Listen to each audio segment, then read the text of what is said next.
ये क्या पैथिया पैसे गलिया बदामी जिंदगी दा पता कानी होटल खिंदा खोले बैग रख रख मता कोई देख गिने हाय इने कोलो इतने पैसे किवें आ गए भूखे नंगे कोलो किने तो जिंदगी च रुपया कोई नहीं एक की दो इतना पैसे ना बैग भरे हुए चाहिए वाला ना इवें करे ने ई कोलो बैग खसे ने हां ई लेवन्या कोलो और मोबाइल लीला थे हक्का लेना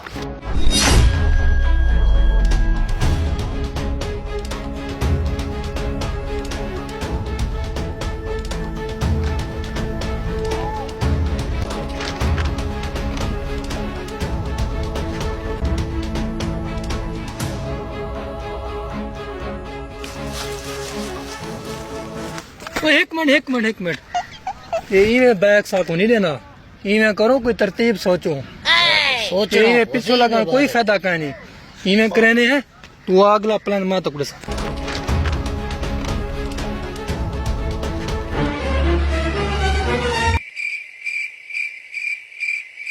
pada pada pada pada pada sa sa sa pada pada pada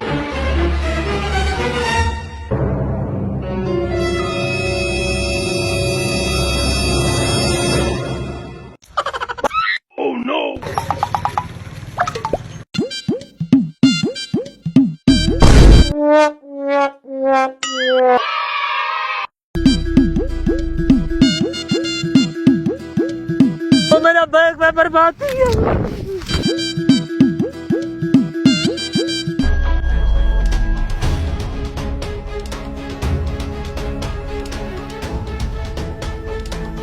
बस इतना ही पाए वनो फोन नहीं आता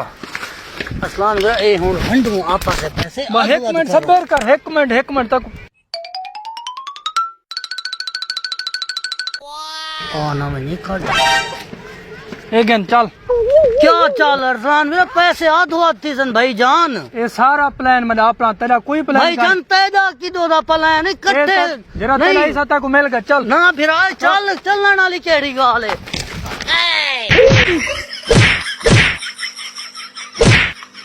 ये आपा ते भीड़े पंदे खा पैसे इनका है ना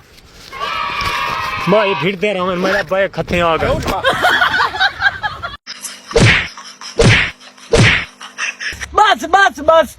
बस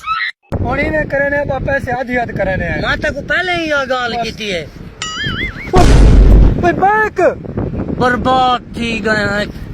बर्बाद थी गए बोले वंडू आज आधी आध तक माता को पहले है कि अरसान मेरा ना भी मनी गाल लाला ते चाह गए आ मेरी लालच बुरी बला होती है बाद वाले आज वो काम दिया लाते